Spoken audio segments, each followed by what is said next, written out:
and that was the first time that I felt like I really did not have anywhere else to go. I don't know where else I'm running towards. Why wouldn't any company hire me? Because I always believed that if I put on the hard work, then I would see the output based on my hard work. But it doesn't always work like that.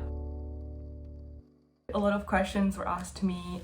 Why did you move to Singapore? Why did you choose Singapore to work and not the UK? Or even why did you not go home to Indonesia and just work there? Why Singapore, basically? My education was financial economics from undergrad, and I did development studies for my master's.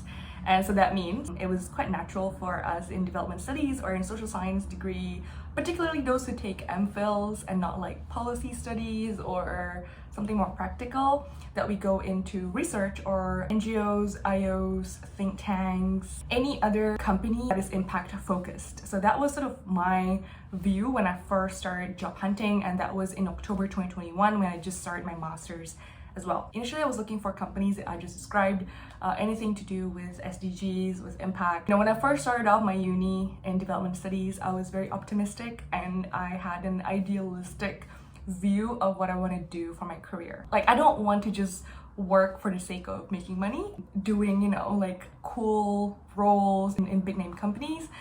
I want to actually do something that's meaningful and that actually brings about change. That was what I was set on in the very beginning. So I was applying for tons of roles, and even when I was applying for jobs in consulting firm, for example McKinsey, I didn't apply for the typical associate role for their consulting, but I applied for basically a subsidiary of McKinsey, another company that they acquired. The role was an economics analyst or something like that. So I was really focused on impact, positive output, things that will make me feel fulfilled, right? So I kept that idealism for a while until my degree started to kind of shatter everything, and I then realized that even if I aim for the seemingly benevolent roles in seemingly benevolent companies, it might not be the case that I would be working on impactful work, and it kind of made me feel a bit discouraged to even focus on those things anymore. So then I was thinking to myself, okay, what are some of the ways that I could still pursue my idealism? And I was in a state where I really wanted to make a difference. I really wanted my job and every second that I spent in my work to be meaningful and to have some sort of positive impact to the world.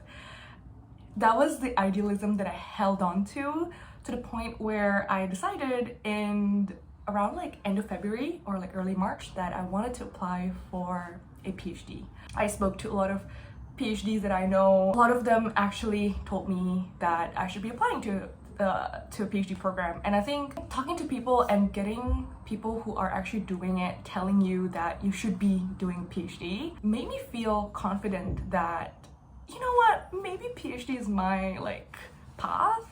Although I never really thought seriously about it before because I thought PhD was such a commitment.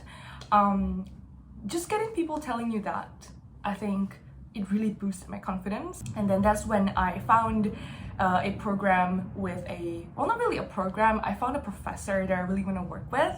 And it's in Korea, in Yonsei University. I emailed the professor, we talked for a bit. He actually initially rejected me because he was like, oh, I already have 6 students in my lab under my supervision that I cannot accept any more PhD students.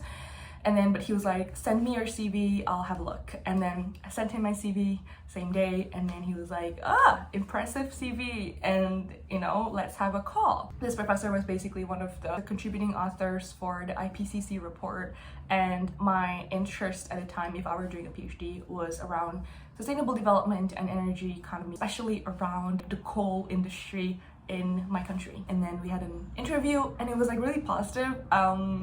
I was really excited. They were talking about a new project that I want to do in Southeast Asia, and I really want my research focus to be around Southeast Asia, and that's why it was a very fitting lab research group and professor, and I was like, yeah, let's do this. The main advice I received when I was asking people around about PhDs is that never pay for a PhD yourself. And I knew at the time that if I didn't get a funding or if I didn't get a scholarship, I wouldn't be able to do this. And so I started applying for scholarship, I think around April, if I'm not mistaken. But obviously I failed. That's why I'm here. That's why I moved to Singapore. I didn't get my funding, so I decided to withdraw my application. Anywho, I'll talk a bit more on sort of my whole PhD application journey in another video if anyone's interested, because I don't want to make that a point of my video. So then, if you kind of see the point here, I decided to move away from like applying for normal jobs to like trying to get into academia as a PhD student. And when I didn't get the funding, I was just lost. I didn't know what to do, and that was the first time that I felt like I really did not have anywhere else to go. I don't know where else I'm running towards. You know, I think before that, since high school, I always knew, you know, what's next. And I think I almost always get it, you know? I almost always achieve it, accomplish it, and even if I don't, I would have some sort of backup. But around May 2022, I did not have anything. I did not have a job secured. I did not have anything else, you know? Like, I was just, the idea of finishing my master's and getting into the real world was a blur, because I didn't know what to do. I didn't know where I was going or where I should be going even. So then it was around the time where we were finishing like our final coursework, so I was focusing on that. And then in May, I told myself, all right, let's apply for more jobs now. And this time I was being a bit more flexible.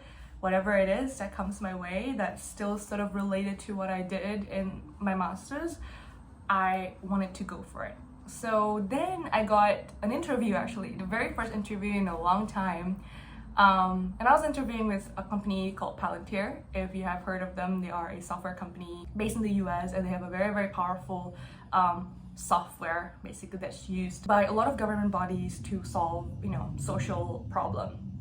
Of course, that's not the only use case. There are a lot of other commercial use case. And the main reason I was attracted to Palantir was because of that focus on solving actual real world problem with technology. And I know a lot of tech for good kind of companies also do this, but I saw that Palantir has the most the widest sort of variety of cases where their technology have been able to solve. So I thought, you know what, I was gonna go for it. Again, if you know Palantir, you know all the things people discuss about them. We'll leave that for another discussion. But I went through all of the interviews, from the HR call to like 3 more interviews with the team members / users, and I didn't get it. I only knew I didn't get that job in June, like end of June.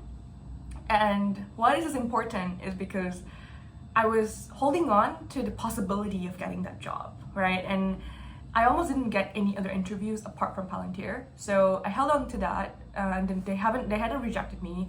I went for a holiday, and then I went home to Indonesia in June. I kind of paused applying for a bit. Around mid-June, I already started applying for more jobs as well, and this is when I considered, like, okay, maybe I should be applying for companies in Singapore or Indonesia. I know it's possible for UK graduates to work here, even for short term, like 6 months, because we could apply for something called Work Holiday Pass.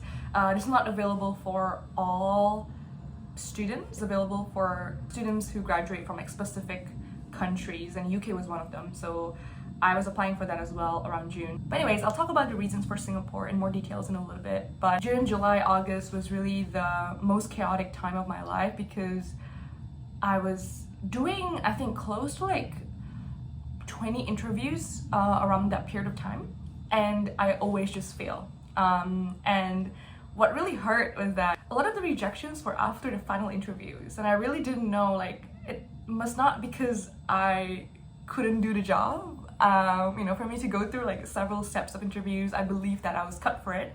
It could be a fit situation. It could be, I don't know. I honestly have no idea. But yeah, it was really hard because that was really the time where I was so desperate, and I called LinkedIn a lot of people. I texted a lot of friends and acquaintances in my connection, in my network, who might be able to kind of give me some referrals, recommend me for some roles, and none of that actually brought anything to me. So around this time, I was graduating in July, and then I went back home in August. And if I wanted to stay in the UK, I could have, right? That's a quick answer, because we could apply for something called graduate worker visa that will allow us to stay in the UK for 2 years to find jobs. So you don't really have to have a job when you apply for this 2 years visa. But to apply for that, I think requires like almost two to 3,000 pounds. And then living in the UK for indefinite period of time without any income is not an option for me. So I guess it's just like timing wise and financially speaking, it didn't make sense for me to stay in the UK. And quite frankly, I think a part of me was like quite done with my journey in the UK. I was there for 5 years.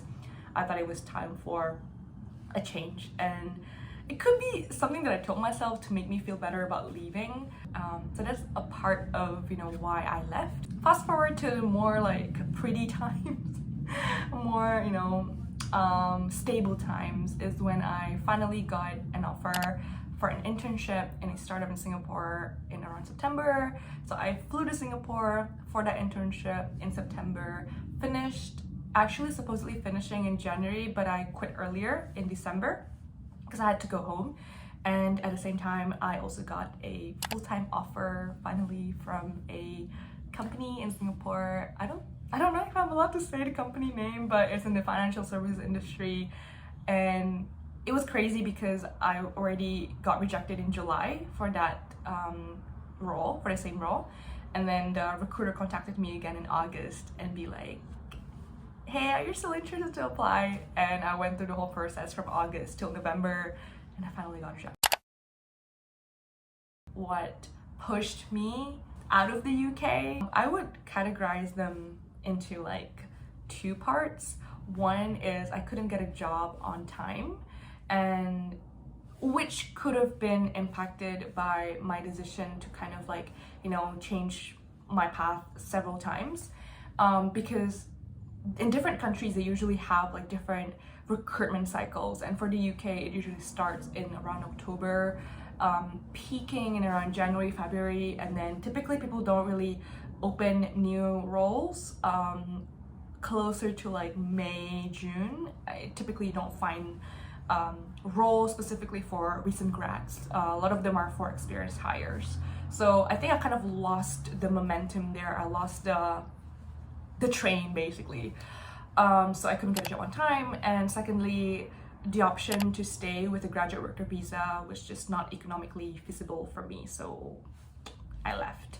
But also there's a pull factor, what's like pulling me like from Singapore / Asia / Indonesia side of things is also number one, it has to be my parents.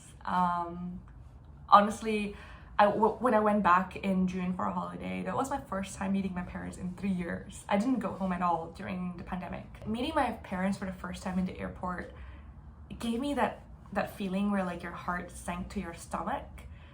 You haven't met them in a while, right?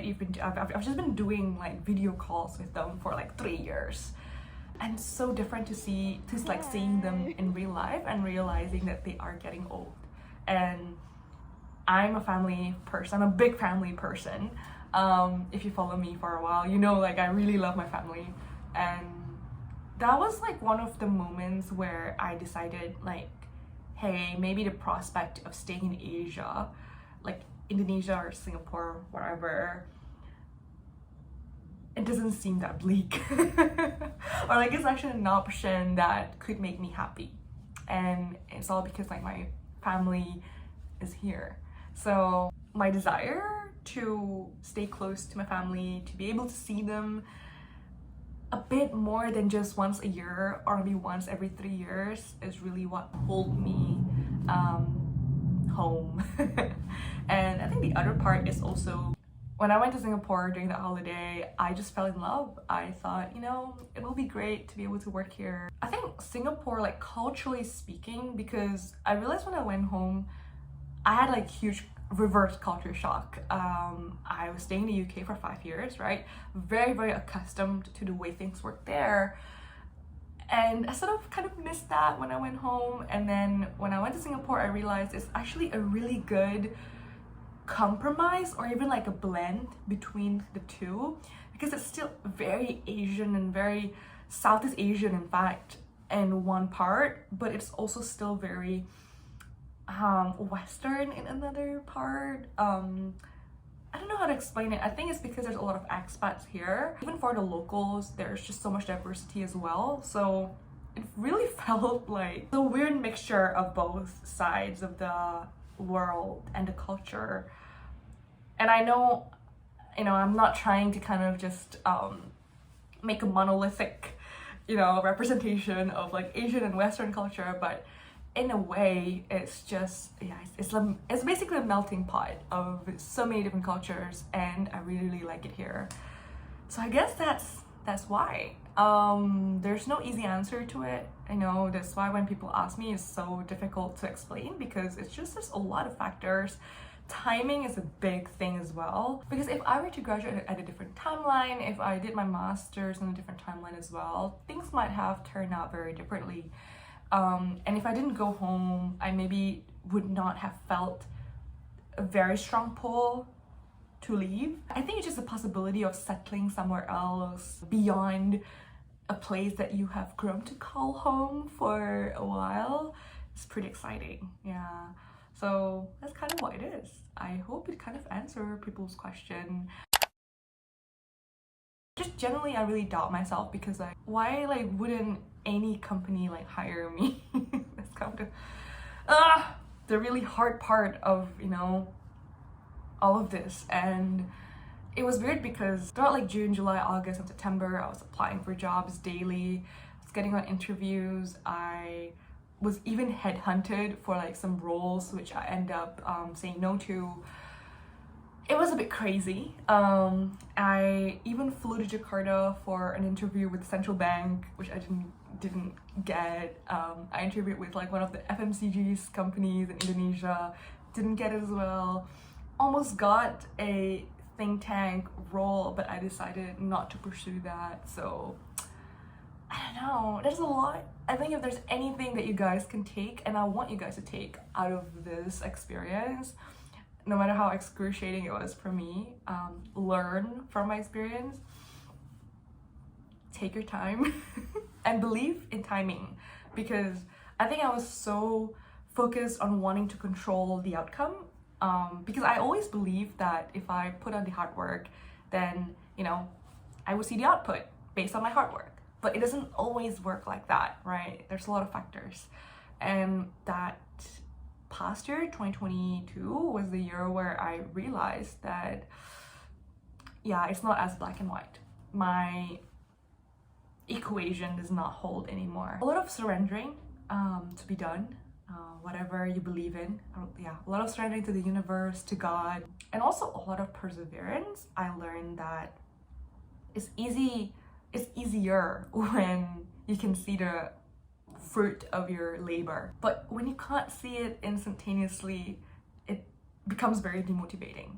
And it's a question of how much perseverance you have in you. Some days you are more motivated than the other day. Some days you just don't feel like going for it anymore.